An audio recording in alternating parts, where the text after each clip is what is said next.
Balasan adu domba. Shadi adalah seorang pemuda yang baik hati. Ia selalu ceria dan berakhlak tinggi. Ia menginginkan untuk menikahi tetangganya yang cantik. Lalu ia meminta pendapat temannya Hamdi dalam perkara tersebut. Hamdi menasihatinya agar ia tidak menikahinya. Karena sebenarnya ia juga menginginkan si tetangganya yang cantik itu untuk dirinya sendiri. Tetapi Hamdi tidak terus terang padanya karena terkendala masalah biaya. Akan tetapi, Shadi tidak mendengarkan nasihatnya sehingga akhirnya ia pun menikahi tetangganya tersebut dan mereka berdua pun tinggal di rumah yang mewah. Setelah 1 bulan pernikahan, Hamdi pun bertemu dengan Shadi, lalu ia berkata padanya, "Apakah engkau membeli sebuah mobil baru? Ketika aku berjalan di depan rumahmu, aku melihat mobil yang berwarna hijau. Lalu aku melihat seorang perempuan yang mirip dengan istrimu yang duduk di samping supir." Mendengar hal itu, Shadi pun pulang ke rumahnya dengan raut wajah yang marah dan bertanya pada istrinya, apakah ada salah satu dari keluarganya yang mengunjunginya kemarin? Namun sang istri menyangganya. Setelah 2 hari dari kejadian tersebut, Hamdi meminta salah satu tetangganya agar menemui Shadi dalam pekerjaannya untuk menanyainya dengan pertanyaan yang sama.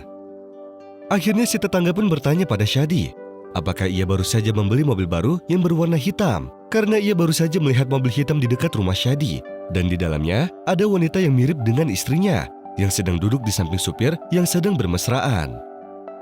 Mendengar hal itu, Shadi pun lalu marah dan meninggalkan pekerjaannya, kemudian ia kembali ke rumahnya. Ia pun menemui istrinya yang sedang menyiapkan makanan. Namun sebelum Shadi menuduhnya, istrinya pun mengingatkan suaminya dengan membacakan firman Allah. "Wahai orang-orang yang beriman, jika seseorang yang fasik datang kepadamu membawa suatu berita, maka telitilah kebenarannya, agar kamu tidak mencelakakan suatu kaum karena kebodohan, yang akhirnya kamu menyesali perbuatanmu itu." Akhirnya semenjak hari itu Shadi pun memutuskan untuk mengambil cuti dari pekerjaannya selama 1 minggu tanpa memberitahu istrinya. Dan setiap pagi, ia berangkat dengan mobilnya seperti biasa, seakan-akan ia berangkat kerja. Kemudian ia menyembunyikan mobilnya dan duduk bersembunyi di depan rumahnya yang sedang memperhatikan apa yang akan terjadi. Namun setelah 1 minggu, ia tidak melihat satupun mobil di depan rumahnya. Yang ada, seketika itu ia bertemu dengan Hamdi di jalan ketika ia sedang pulang ke rumahnya.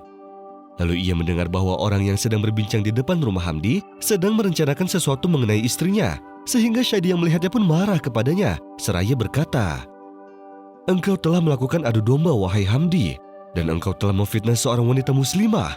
Engkau sudah berencana untuk memisahkan pernikahan kami dengan keji, dan sungguh, itu adalah perbuatan yang hina." يا أيها الذين آمنوا إن جاءكم فاسق بنبأ فتبينوا أن تصيبوا قوما بجهالة فتصبحوا على ما فعلتم نادمين واعلموا أن فيكم رسول الله لو يطيعكم في كثير من الأمر لعنتم ولكن الله حبب إليكم الإيمان وزينه في قلوبكم وكره إليكم الكفر والفسوق والعصيان أولئك هم الراشدون فضلا من الله ونعمه والله عليم حكيم.